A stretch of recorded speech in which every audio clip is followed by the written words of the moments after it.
let's talk about Trump's tariffs. I don't think it was a good idea to go after Canada and Mexico. I think what you wanted to do was have them, as our neighbors, be the last in line for any sort of consequences. I think that you might have done it differently. You might have done a 20% tariff on China, and then eventually over the next 4 to 5 months, seeing whether or not China would then go into Mexico and Canada in order to bypass those tariffs and then take appropriate enforcement actions. But let's just do some background here, because you have a lot of economists talking about taxes and all this other stuff, and whether or not this is a tax on the American consumer or a tax on foreign countries. Here's the big picture. And I find that it's really odd, because the big picture seems to be getting lost all over the world. But with respect to this issue, ultimately, think about why technology companies are now trillion-dollar companies. For the most part, you've got pharmaceutical companies, you've got oil and gas, and you've got technology companies that are the newer entrants into the half a trillion dollar or $1 trillion stock market club. And so that means a lot of profits, a lot of revenues. But there's this idea that technology companies, just like oil and gas, and just like pharmaceutical companies, have been able to bypass all of these laws, right?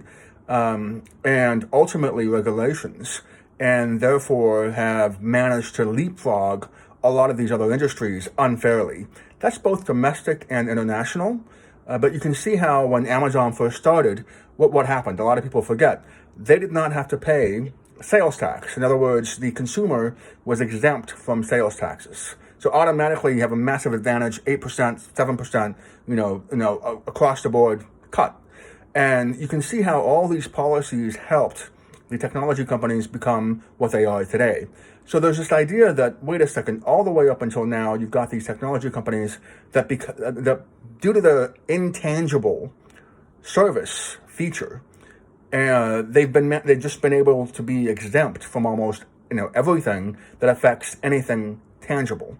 And so now we've got to get a hold of all these different things, right? We've got all these intermingled dependencies.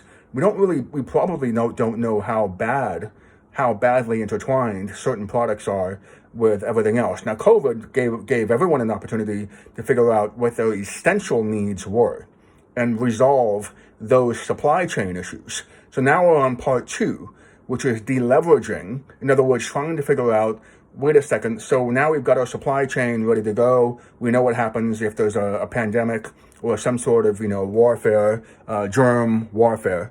However, we still don't know, how exactly dependent we are within that supply chain on other countries and on certain, whether or not it's certain products or certain services, whether or not it's a rare earth mineral. We really don't know.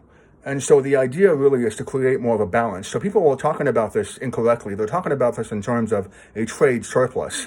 What you should be talking about is, ultimately, how do you create a secure supply chain that is not overly tilted towards any other country with respect to any economic sector?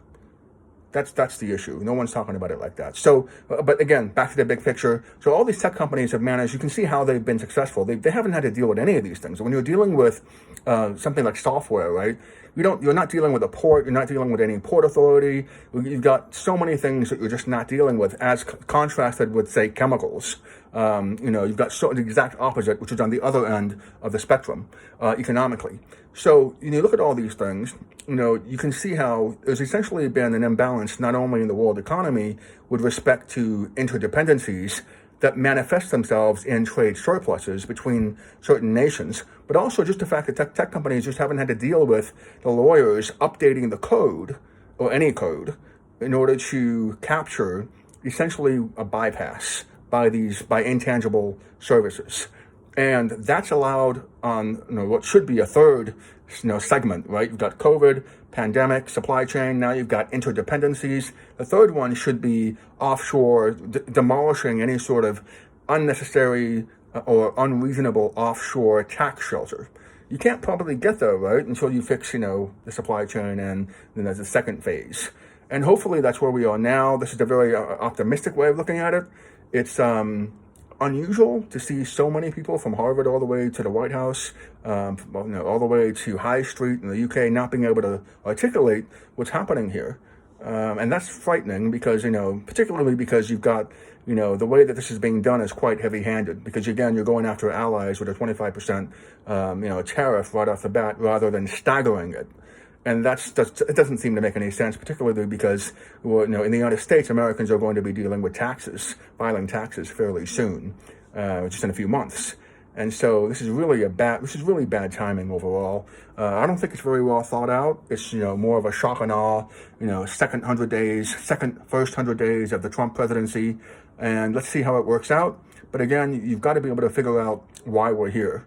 And you've got to be able to figure out how ultimately we don't have equilibrium anywhere.